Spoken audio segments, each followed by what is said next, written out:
start this. Okay, thank you for the introduction, Steve. I'm really happy, honored. I feel very privileged to be coming back to the CloudStack conference. And as always, I'm so happy to meet all of you, to be able to see you, to be able to talk to you and network with you. Since Steve has already introduced me, I can skip over the slide very quickly and touch upon the releases page. So this is something, excuse me, Giles talked about in his slide. We have a massive number of releases, both the LTS releases and maintenance and security releases this year.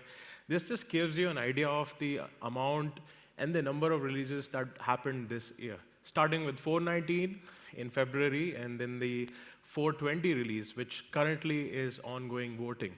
We have an RC3 up for voting now, which was started, I think, this week. The talk is actually what's new in CloudStack, but since a lot of the people attending are new to CloudStack, it's worth mentioning about what sort of a recap on what was the 419 release was about, and then transition into let's see what's coming also in 420. So massive release, released in February 24. We had like more than 300 features, fixes, and improvements. And the EOL, as you can read, is August next year. 26 new features. Now, I won't go through all the 26 features, but there are some worth mentioning, starting with the obvious one, the big elephant in the room. Everyone wants an open source strategy to sort of move away from VMware. And instead of going too much in depth in that, I'll just walk through some screenshots and some points. And if you have any questions, feel free to ask at the end, or find me and others after this talk. We can talk more about this. So the obvious feature, VMware to KVM migration, or as I like to say, VMware to CloudStack migration feature. So we have a UI tool and APIs which allows you to migrate the VMs from an external vSphere cluster, but also existing CloudStack users who already are VMware users and CloudStack users can use it to migrate their workloads from VMware to KVM. And I'll shut up by simply saying I'm going to use these what I call monkey heads across my presentation. And there are only 70 slides, but who's counting, right? So a lot of speakers are going to talk about many of such features that I'll showcase in my slides.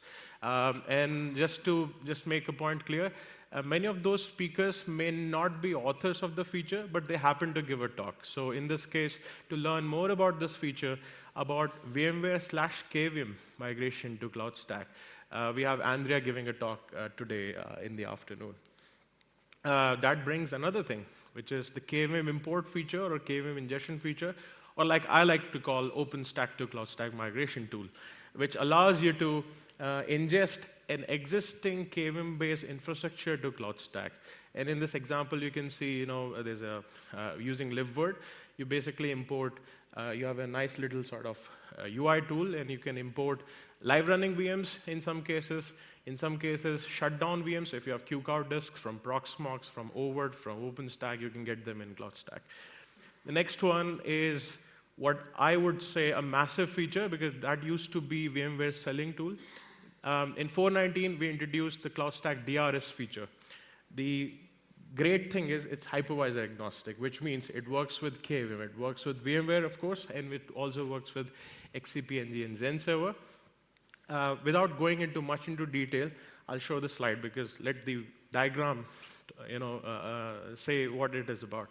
So in CloudStack DRS, we support two kind of algorithms. As you can see, the first one is a balanced algorithm, which is suitable for workloads, production workloads, where you want to spread across your VMs, across hosts. And if a host goes down, you're not losing all your infrastructure. The other one is a condensed algorithm, which basically condenses your workloads in minimum number of hosts possible, suitable for testing and staging environments, where you want to have cost saving, energy savings, and those kind of things. So that's, ladies and gentlemen, the DRS feature for you. The next massive feature is the CloudStack Object Storage. And this is a new massive framework level subsystem feature. And starting in 4.19, we had added support for Minayo and Ceph, which was a work in progress. But in the later slides, you'll see the Ceph object storage plugin is actually shipped, and it got accepted in the 4.20 release. What it does is it's a first-class feature allowing cloud service providers, enterprise users, to now use object storage infrastructure. And I should mention that apart from these two, we have another object storage plugin by Cloudin. Cloudin is here. Maybe you want to go to their booth and ask them some questions about that. They are trying to add their Cloudin Hyperstore object storage plugin in CloudStack. So that's work in progress. And another one is a work in progress project by SC Synergy that's adding support for Huawei Ocean Store. So we already have 2 available for users to use now and 2 on their way. This is what the screen sort of looks like. So much like if any one of us have worked with CloudStack's primary storage, much like that, you start by adding an object storage pool, and then you create buckets. And of course, we have added support for usage, so cloud service providers benefit by having billing and usage data available for them. Next one is the VNF appliance support, another massive feature. A lot of people don't want to use the CloudStack virtual router, and you want appliances to use. So with this feature, users can bring in and create templates. CSPs, enterprises, they can create templates for their users. So in this example, you can have like a MikroTik appliance or a pfSense appliance, which are essentially templates. And then you do separate usage and billing for them. There's API and UI to sort of support them. So once you have a VNF appliance, you can specify on a very high level what are different NICs are there, how do you manage it, how do you access the portals, how do you integrate them. And there are so many features in 4.19, right? I can't possibly go through all of them because I have to talk about the features coming in 4.20, but these are some good notable mentions. And of this list, you can go through the list, maybe read through the list as I'm speaking. But some of the ones that I really like is the auth to authentication, a new authentication mechanism. So a lot of us are not sort of used to having like a login through Google or login through GitHub or something similar. You can unlock that sort of capability with CloudStack using this feature. Then of course we have initial support for vSphere 8, support for some new storages, a redesigned dashboard, and snapshot copy across zones. Those are notable features. Oops, wrong button. So the talk you probably are in here for, which is what are the new features coming in CloudStack 4.20?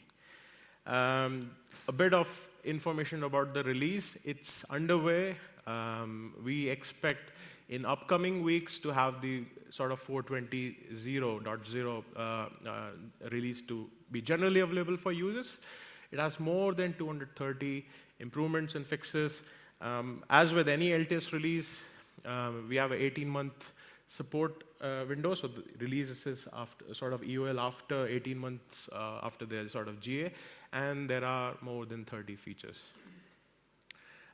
These links will be active once the release goes GA, so maybe I can skip over, but we are working on this as we speak. Our release manager, shout out to Huawei, has started the RC3 voting, which is underway. So all the community members, contributors, users, PMC members, we encourage you to participate in the testing. Go and check out what's coming in 4.20. Test it if you have a spare lab or equipment, or even in a virtual machine. What are the features? Let's start with them. And there are 30 of them, but a quite number of them are on the slide. The first one is support for multiple architectures. So we have multi-architecture zones, and of course, the official sort of support for ARM64. Now we know ARM64 support was there, sort of experimental, but now we can confirm with sort of production quality equipment like Ampere has, where you can have ARM64 virtual machines and workloads running and managed by CloudStack. So how does it work? To start with, admins can now specify and create clusters that have a specific type of architecture. So clusters, if you say this cluster is homogeneous, that's what is the usual understanding of a CloudStack cluster. is of an ARM64 or an x86 architecture, then when admins or users register templates for that architecture, then CloudStack knows that which template has to be deployed as an instance on what type of cluster or host. So as the list says, template, ISOs, and Kubernetes versions, you now have an option to specify and select the architecture type. And the interesting thing that you can see on the screenshot there is when you deploy a virtual machine, you can select like what type of a template or what type of VM instance architecture you want to deploy. And here are another screenshots which says when you register a template, you can specify the architecture type. When you don't specify, of course, x86 is assumed as the default. And same with adding a cluster. Next one, shared file system. For many, many years, people have asked for this. They want to run an Oracle database. They want to use a Kubernetes cluster, a WordPress website. There are so many use cases for this sort of feature, where they want ability to have shared storage for their workloads, shared storage that they can use between their VM instances, their Kubernetes clusters, or something unique that they're trying to do. In 420, we introduced hypervisor and storage agnostic shared file system features.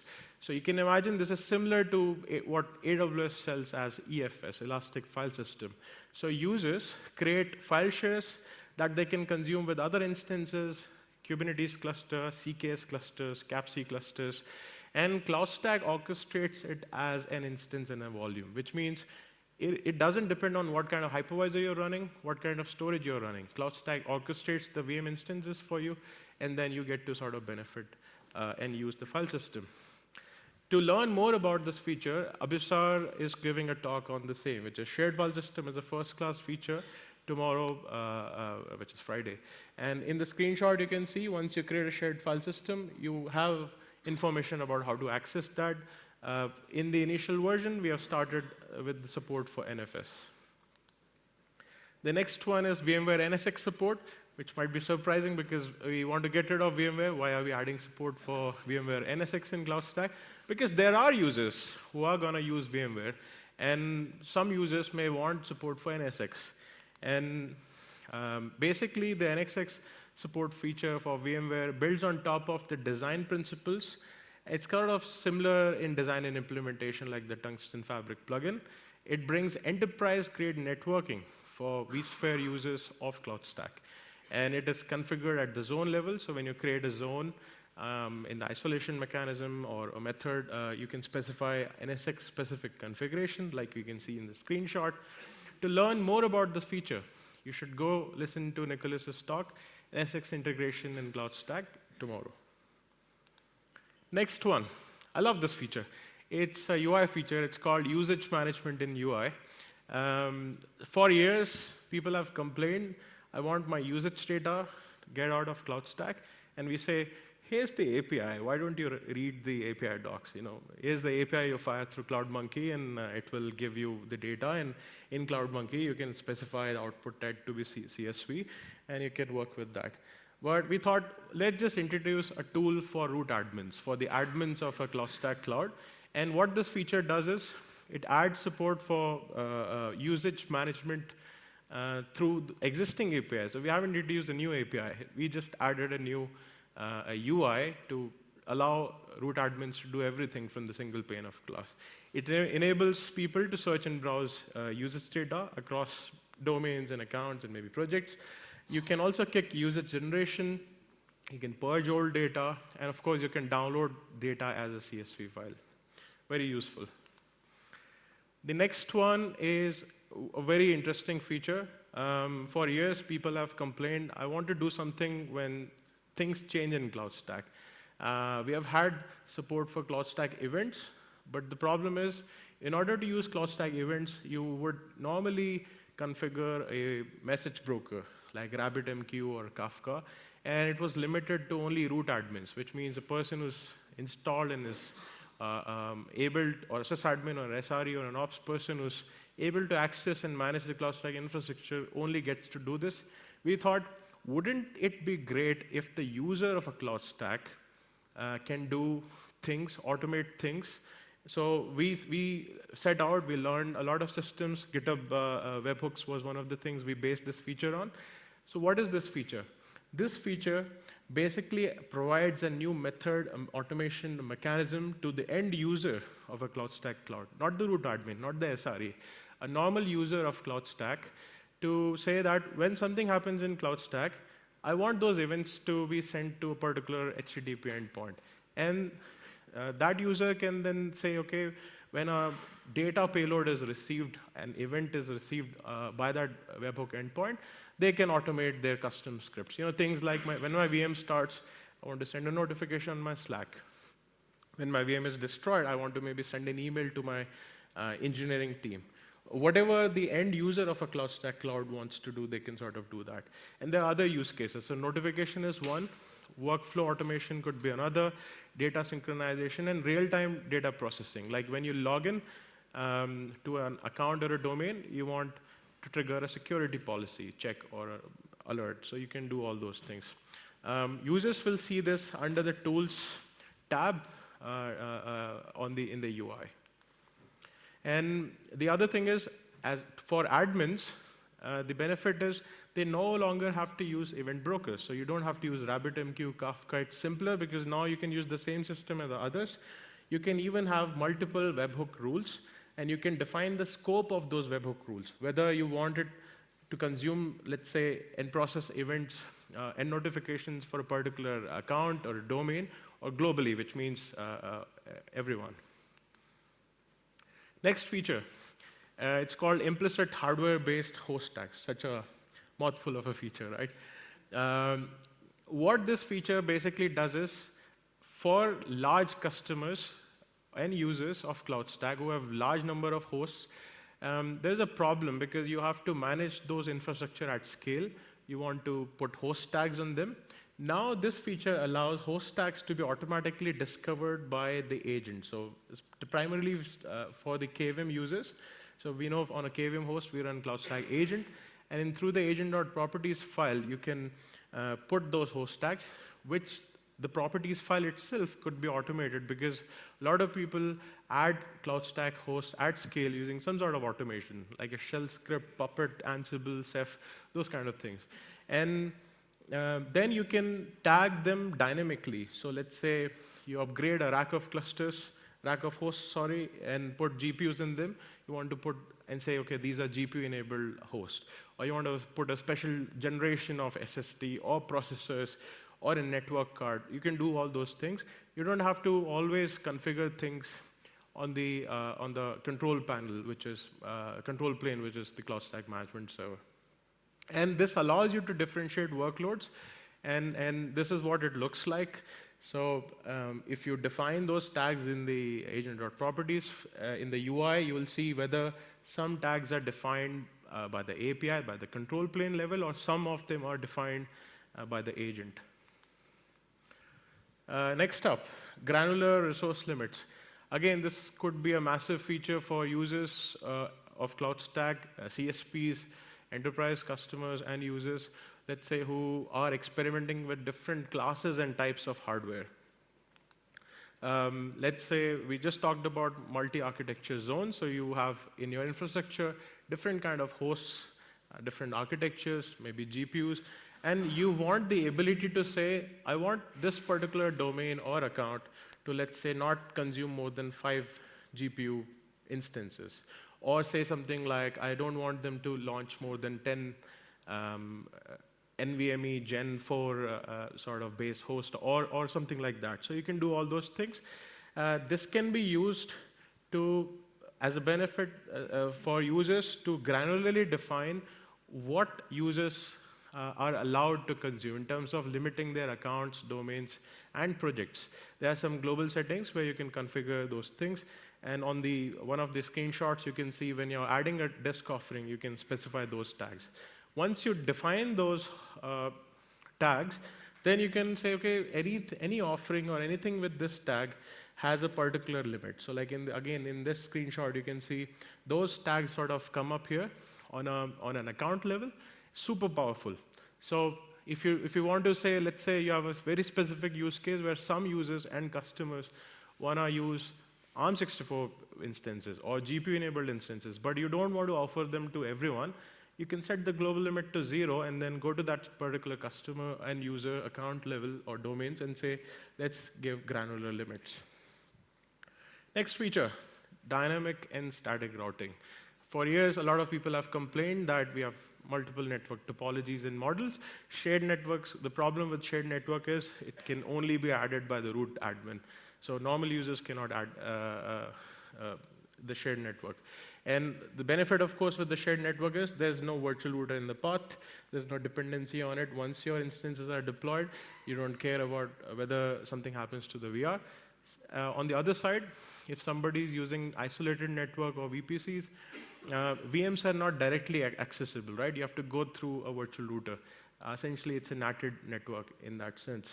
And of course, there can be performance issues because you have something else in the way.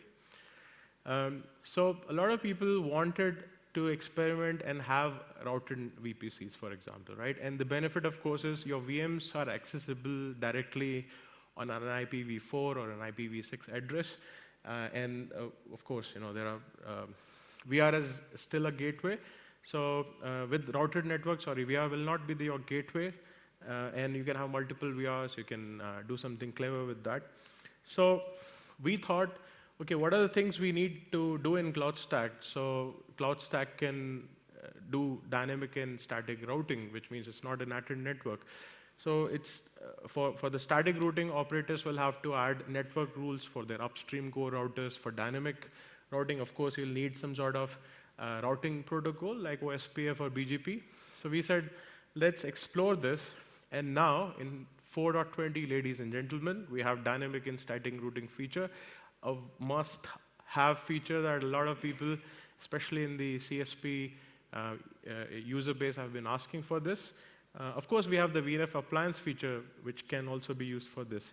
And now at the zone level, you have BGP pairs you can configure, you have AS numbers you can configure, you have IPv4 subnets you can configure to enable and benefit from the static and dynamic routing. This is what it looks like on a guest network level. And to learn more, Waze is giving a talk on the routed mode, static and dynamic routing tomorrow. Next one. We have a new backup and recovery plugin in town. And the design of it started as a hypervisor and storage agnostic sort of feature. So we said, OK, is there a way to have a simple backup and recovery feature? Really simple one, right? Just works out of the box, but is not featureful. May not be suitable for everyone, right? Maybe not even for production use case, but something that just works. So we have a new simple NAS BNR provider. What it does is it uses a network attached storage, so which means you can use NFS, you can use CephFS, you can also use Samba to back up your disk. It's almost like somebody having a Synology backup storage, small infrastructure, really good and suitable for those kind of use cases.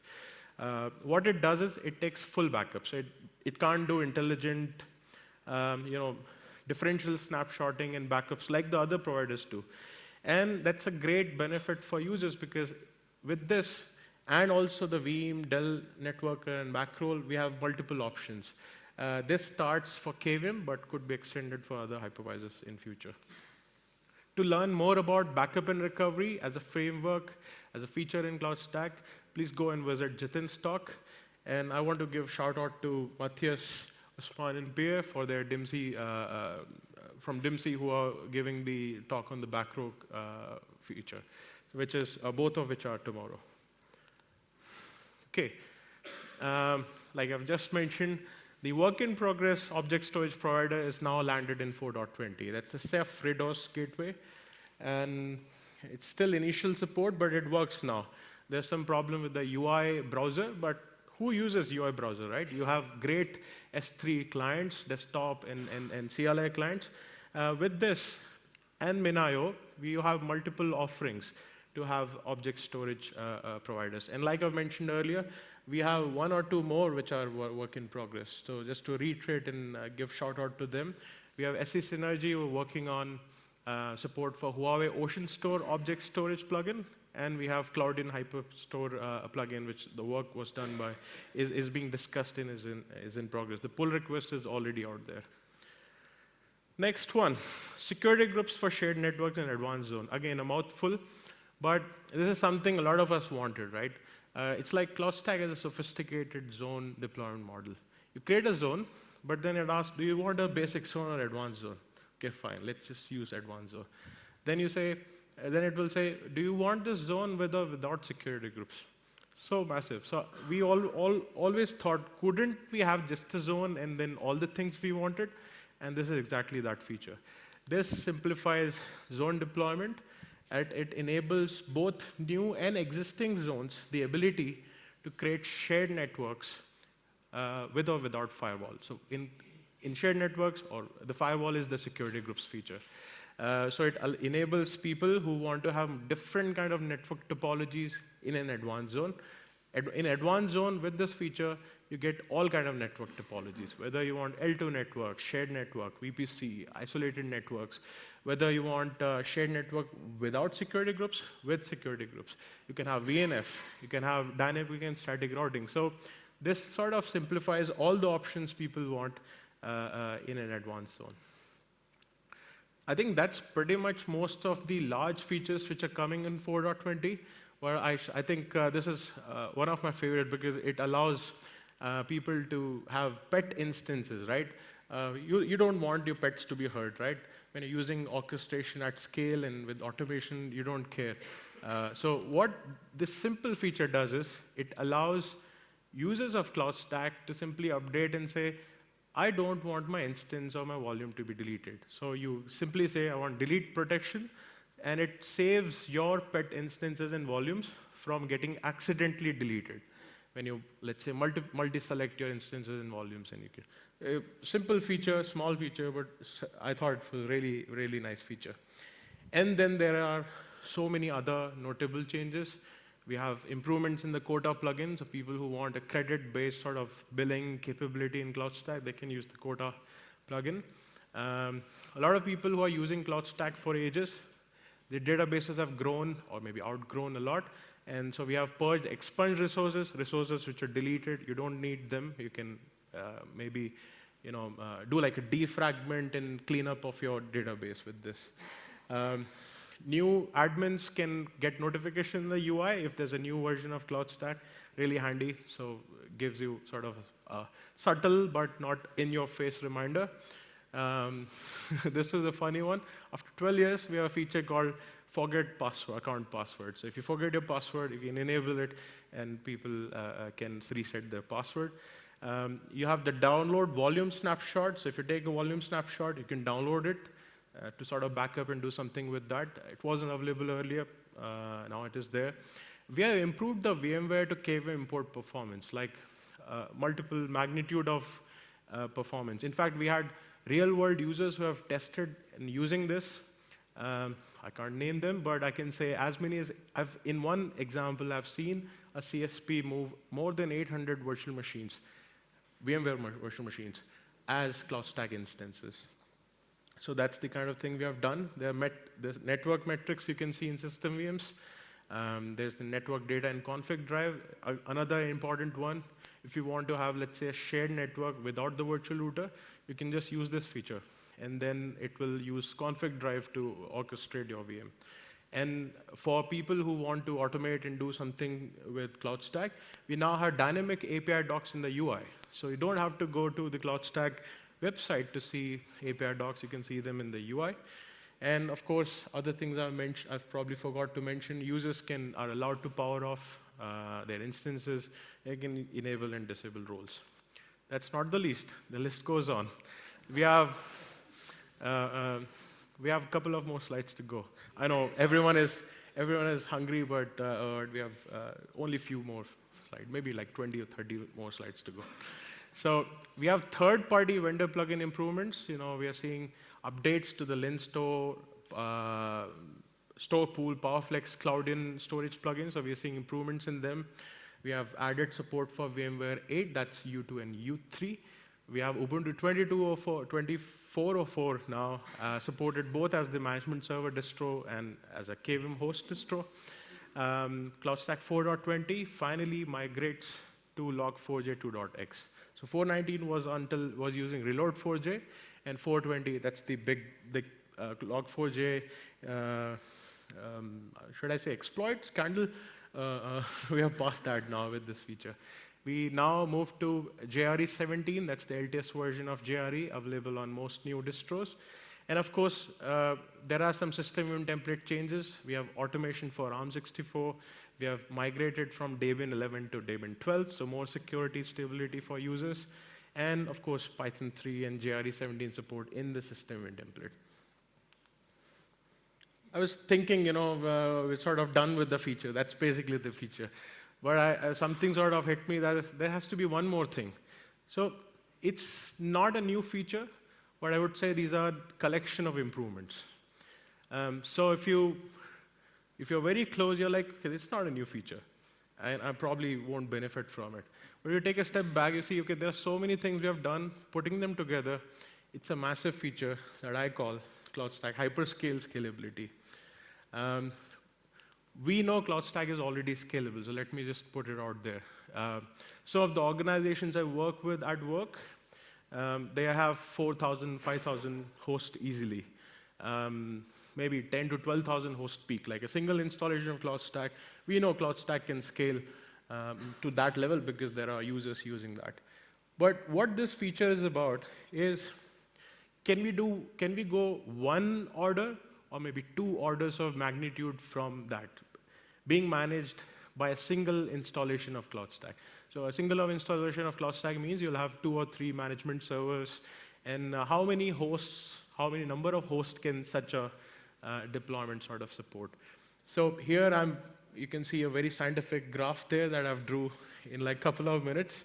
But that's just to say, in the first iteration, we are already seeing a 5x scalability improvement, which means the same management server with a list of changes and improvements can now manage more than 5 times number of hosts it used to.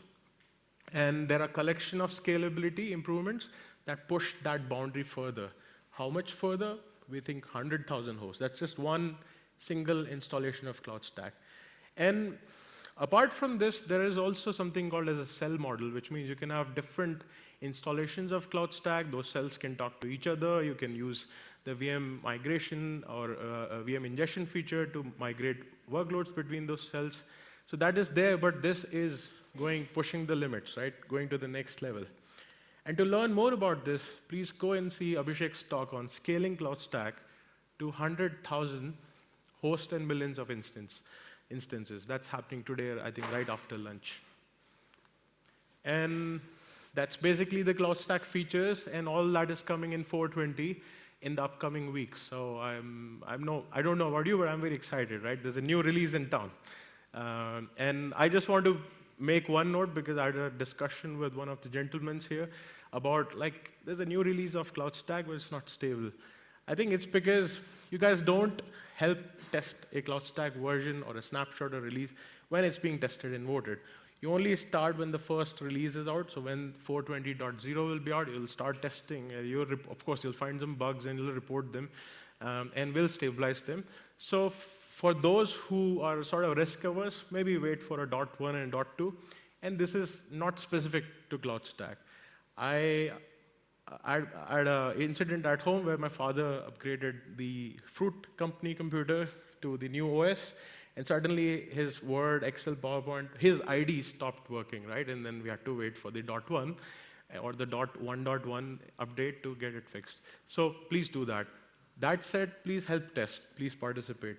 And then there are other releases that happened this year, right? We had the CAPC provider, helps you to orchestrate Kubernetes clusters. We have a Kubernetes provider release, Go SDK, Terraform provider, CloudMonkey CLI, and a new tool called CS Bench that helps you benchmark CloudStack. So a lot of activities happening. That's basically what's new in CloudStack. But what are the upcoming CloudStack releases? I thought I'll give an idea on what's coming in near future. So we are hoping for a new maintenance release, the 419.2 release in early part of next year. So early in Jan, we are targeting that. Then we'll have a 420.1 release. Like I said, if you don't want to go to 420, help us test. Let's make it stable in the first quarter of next year. 4.20.1 will be out. Next quarter after that, that's Q2, we're targeting 4.21 because we normally target a 6-month release cycle. And of course, all of these things you mentioned and you sort of see and hear me talk, that's tentative and subject to community discussions and processes and other fine prints you don't see in the slides here. And as always, we also will continue to work on sub-project releases. That's the Terraform provider, the CloudMonkey CLI, CAPC, CS Bench, and the Go SDK. That's it. That's the talk. Gracias. Okay, thank you, Rohit. Remarkably, normally Rohit talks for a lot longer than that, but he's ahead of himself. Remarkable. Are there any questions for Rohit? I hope so, because it's lunch in 20 minutes. Any questions for Rohit on any of the features or anything you've seen there? Great. I'll walk slowly all the way to the back.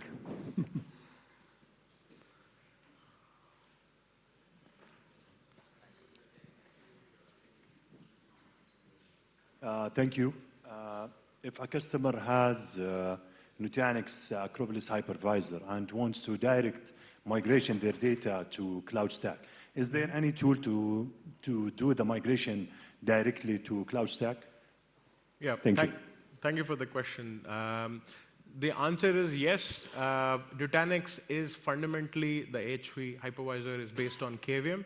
So if, I don't know the inner details of AHV, but let's say if AHV runs libvirt, then we can do live migration. We have a tool introduced in CloudStack 4.19 called KVM ingestion or KVM import, which allows you to, through API and UI, you can give information about the KVM host from where you want to, let's say, migrate a VM instance, in this case, Nutanix, AHV, and then it will do live migration. If, let's say, it's not using libvirt, then you can shut down the VM instance on the source KVM host or the orchestration system you're using. And if it has QCOW2 disks or raw disks, disks that are compatible that CloudStack knows how to process, you can import those QCOW2 disks or the storage pool itself in CloudStack, right? And then you can start them in CloudStack. Thank you. Anything more for Rohit? Is that someone at the front there?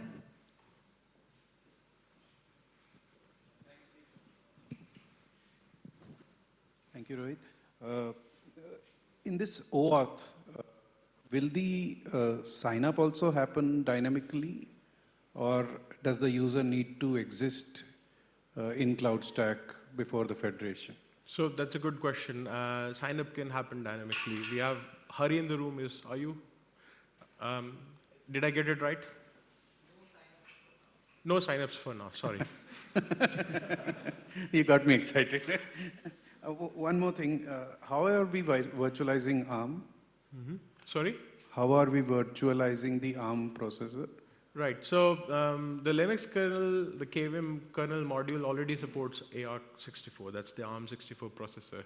Right. And as long as you have an ARM64 bare metal host where you can run one of the supported CloudStack Linux distros like Ubuntu or EL67, not 6.7, EL8.9, which have the kernel modules that are compatible to that ARM64 system, then it's like any other KVM host. We have libvirt, we have KMU, we have the KVM, so it just works. And one last, sorry. Sure. This Go SDK is an alternative to the CloudStack API. So, or is it going to help build, let's say, plugins and all for, which side is it? Right, thank you for the question. So I suppose the question is, what is the CloudStack Go SDK and what can you do with that? It's not an alternative to the CloudStack API. It actually is a SDK which uses CloudStack API. Some of the sub-projects of CloudStack, like the CloudStack Terraform provider, CAPC, they use the Go SDK to basically make an API call to the CloudStack management server. With each and every major and maintenance release of CloudStack, we just publish the Go SDK. So if your organization wants to build an automation, you have a lot of Go programmers, you use the Go SDK to talk to CloudStack. And you can still use the API docs to refer. There are examples. There are 2-3 open source projects which are already using the Go SDK. So you can see how to automate and use them.